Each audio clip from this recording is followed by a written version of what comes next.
So, Sandy Brondello, the coach of the Toronto Tempo, is somebody that has made it no secret that she is a fan of Caitlin Clark. We all know that.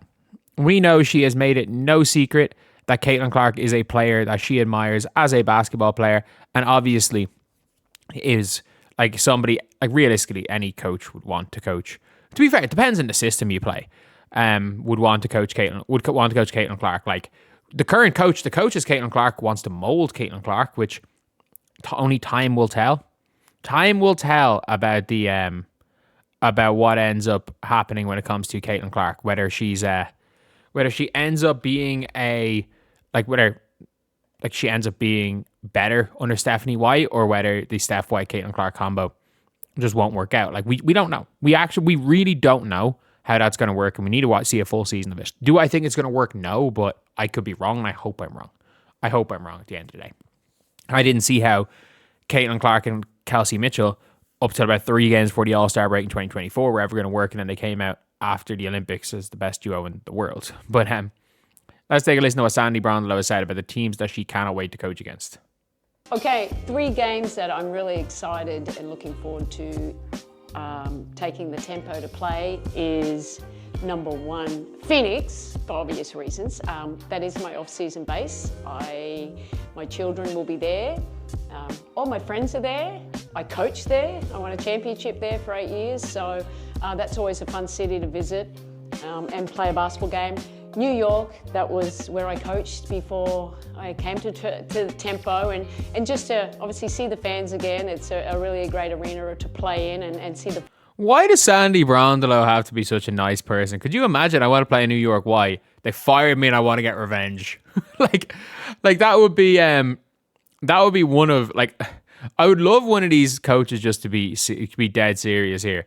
It's like New York, and it's like, well, I mean, they kind of fired me. So I want to take my new team there and beat them. Like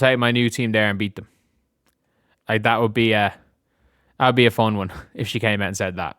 Former players that I coached there, that will be special. And then I have Indiana, because everyone loves to play against Caitlin Clark, and I think they've got such a big following in this league too. So, you know, our players to go into a very loud arena, I think that will be fun. And yeah, saying the quiet part out loud, everyone loves to play against Caitlin Clark. Yeah, I absolutely believe it. Like, if nothing else, like, you have that game circled in your calendar, whether it be, like, again, as a competitor, whether it be as a, just human. You want to play in front of these huge crowds. You want to play in front of who people believe is the best player in the world, even if you don't believe it. You want to prove you're better than Caitlin Clark. Like, that's what you want to do. Like, to say that players didn't want to play against Michael Jordan is completely wrong.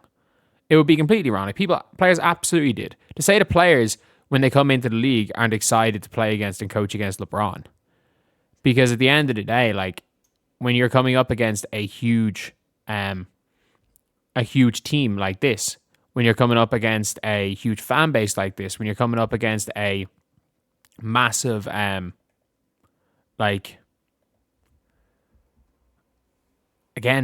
audience, Twitter fan base, like, I get it. Like, it's not everything, but these players are terminally online. These players and coaches are terminally online. Like, you don't understand. I'm not joking. I've been blocked by about 10 WNBA players. Some I've never spoken about. I've never spoken about in a video. I genuinely think I don't even know when I've been blocked by some of them. And some of them aren't even, like, relevant. Like, some of them, if they had, like, a link to, you know, somebody, I can't even remember what the fuck I tweeted. I don't even know what I've said about Becky Hammon. I got blocked by Becky Hammon. I don't even know what I said about her. I can't even remember. But at the end of the day, like, these players are all terminally online. So they would love to go and beat the Indiana Fever, and, you know, go on Twitter and seeing people shitting on Caitlin. They probably would love that from a competitive point of view. But at the end of the day, like, wish she was Caitlin's coach. I don't know. Like, Sandy Brondello hasn't been that great a coach. And like we still have like you give Stephanie White one more year before you turn on Stephanie White. Like you can like Stephanie White frustrated me so much. Like I don't like Stephanie White with Caitlin. But that being said, like I'm not going to call for her head. Like I'm not going to go and call for her to be fired. I actually, in fact, think she was closer. She could have won Coach of the Year last year. I think there's a no ifs, ands, or buts about it. Caitlin or Stephanie White is borderline Coach of the Year and deserves to be deserves to keep her job for another year. But if it doesn't work this year, and they don't, I'm not even going to say they need to make the finals, but they don't look like say if they hover around 500 like they did last year, and like they won 4 games in a row, these teams basically rested their starters at the end of last year. Like if they're hovering around 500 for the year and they lose in the first round of the playoffs, then yeah, you get rid of Steph White. If they make it to if they lose in the playoffs, but what they do is they just lose to a better team. Like it is what it is. Like last year, they just lost to a better team. However, with Kayla McBride being gone for the Minnesota Lynx, I don't see how there's going to be a better team on paper than Indiana Fever coming into next season. I really don't. But yeah, let me know what you guys think in the comment section below. Do you guys think that coaches and teams are going to be more excited to play the Indiana Fever? And the reality is, yes. Duh. Obviously, coaches and players are going to be more excited to play the Indiana Fever, because if they weren't, then like what does that say about sports? If coaches and players did not get more up for games when they knew there was going to be 3-4 times the viewers, when they knew there was going to be a packed out crowd no matter where you play, like I'm not sure the Fever play any games outside of NBA arenas. Maybe against the Mystics they play one. I think the Dream might have put them in NBA arenas. Mystics and the Dream are the only ones that may not have them in big arenas. You know it's going to be a full house. So like obviously players and coaches are going to be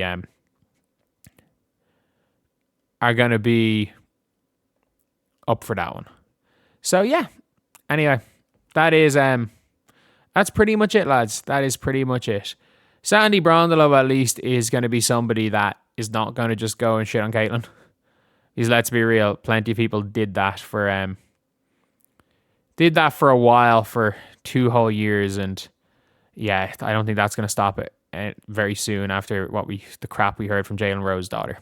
So yeah, that is the video. Let me know what you guys think in the comments section below, and as always, thank you guys for watching. Please like, comment, and subscribe.